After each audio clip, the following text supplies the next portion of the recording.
O conhecimento superficial acerca de Deus e de seu amor e benevolência é insuficiente. A tentativa de desenvolvermos o bem em nós mesmos, separados de Cristo, também não adianta. A experiência da salvação, que alcança as profundezas da alma, provém unicamente de Deus. Falando dessa experiência, Cristo disse, você lembra? Em verdade te digo, que se alguém não nascer de novo, não pode ver o reino de Deus. Quem não nascer da água e do Espírito não pode entrar no reino de Deus. Então, somente por meio de Jesus Cristo pode alguém experimentar a salvação.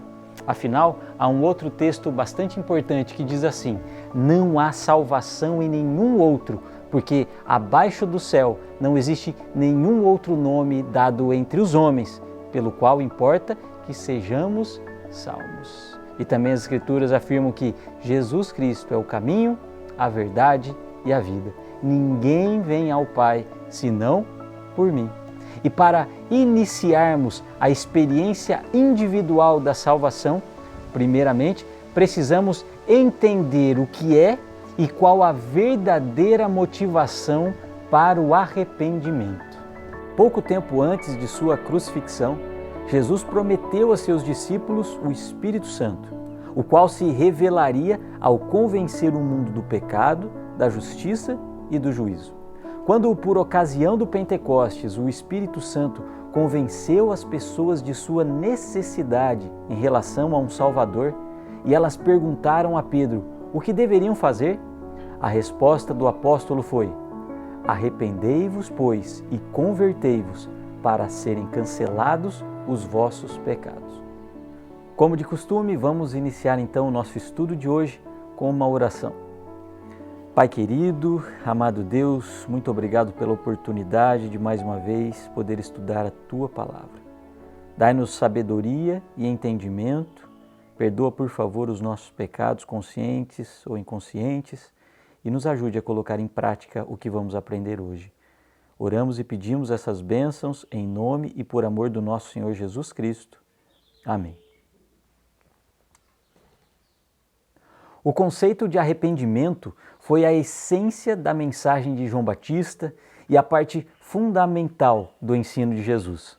Foi exigido por Pedro, utilizado por Paulo e reivindicado pelo apóstolo João.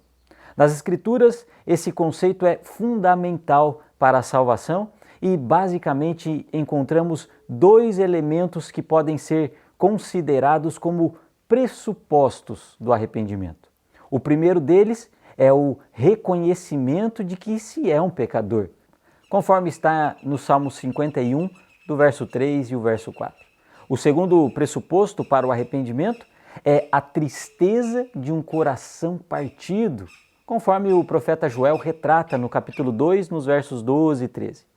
Esses pressupostos levarão o pecador a uma mudança de mente, que fica muito bem retratada na passagem do filho pródigo. Vamos ler juntos então o Evangelho de Lucas, no capítulo 15 e o verso 17 até o verso 19. E diz assim: então, caindo em si, disse: quantos trabalhadores de meu pai têm pão com fartura, e eu aqui morro de fome? Levantar-me-ei e irei ter com o meu pai, e lhe direi: Pai, pequei contra o céu e diante de ti, já não sou digno de ser chamado teu filho. Trate-me como um dos teus trabalhadores. Perceba que, em primeiro lugar, o filho pródigo caiu em si, mostrando que o jovem estava fora de si ou em uma privação de sentidos, vamos dizer assim.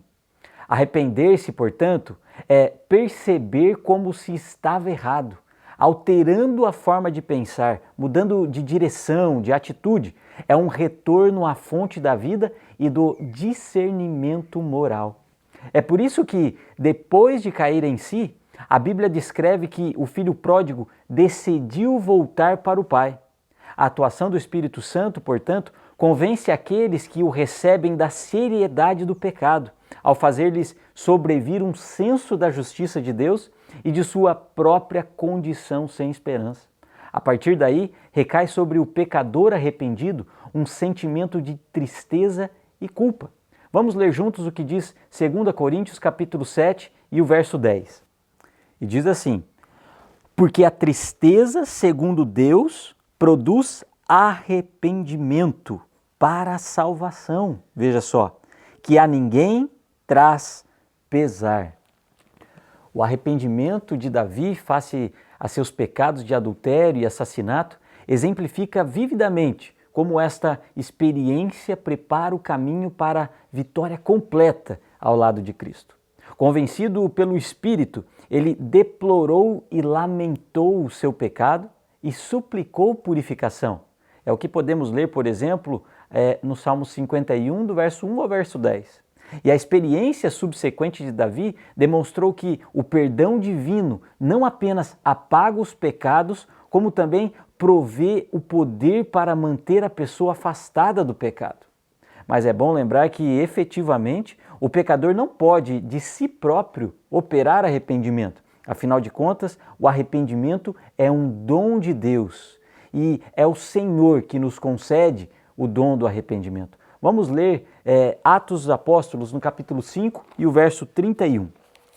Diz assim: Deus, porém, com a sua destra, o exaltou a príncipe e salvador, a fim de conceder a Israel o arrependimento e a remissão de pecados.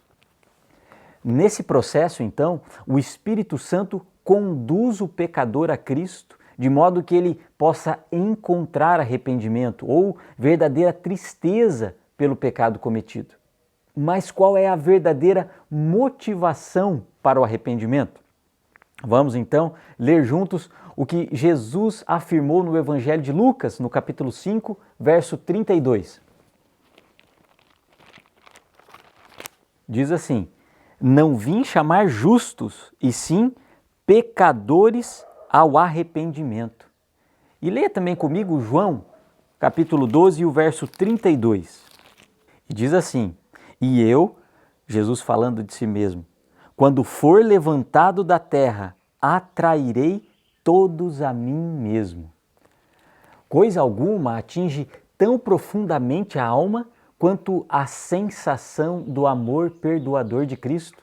Quando os pecadores contemplam esse insondável amor divino exposto na cruz, recebem a mais poderosa motivação possível para arrepender-se.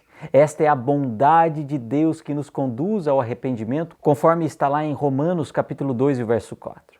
É um fato também, meus amigos, que nós não merecemos e nem podemos merecer tal tratamento. Vamos ler juntos, então, o que fala em Romanos, no capítulo 5, verso 6 até o verso 10. E diz assim: porque Cristo, quando nós ainda éramos fracos, morreu a seu tempo pelos ímpios. Dificilmente alguém morreria por um justo, pois poderá ser que, pelo bom, alguém se anime a morrer. E o verso 8. Mas Deus prova o seu próprio amor para conosco, pelo fato de ter Cristo morrido por nós, sendo nós ainda pecadores. Logo, muito mais agora, sendo justificados pelo seu sangue, seremos por ele salvos da ira. Porque se nós, quando inimigos, fomos reconciliados com Deus mediante a morte do seu Filho, muito mais, estamos já reconciliados, seremos salvos pela sua vida. O coração é amaciado e subjugado quando percebemos que a morte de Cristo nos justifica e nos liberta da penalidade do pecado, que é a morte. Imagine se você estivesse condenado à morte por um crime que de fato você tivesse cometido. O momento da execução está chegando, mas repentinamente, enquanto você aguarda a temida execução, recebe a notícia de que seu crime foi perdoado. Como você se sentiria? Eu afirmo mais, em Cristo, o pecador arrependido é não apenas perdoado, como também absolvido, ele é declarado justo. Meu amigo, minha amiga, chegou o momento de você voltar os seus passos em direção a Cristo. numa verdadeira e sincera conversão de vida. Não pense que você já foi longe demais para poder voltar aos braços do Pai. Cristo está lhe fazendo um convite mais do que especial, para que você abandone o seu mau caminho e volte-se para Ele. Creia nisso, viva isso. Vamos orar? Querido Pai, amado Deus, perdoa-nos, Senhor, pelas nossas faltas, pelos nossos pecados. Nos ajuda, Senhor, a viver segundo a Tua vontade. Conceda-nos arrependimento para que possamos voltar os nossos caminhos a Ti. Oramos e pedimos essas bênçãos em nome e por amor do nosso Senhor Jesus Cristo. Amém.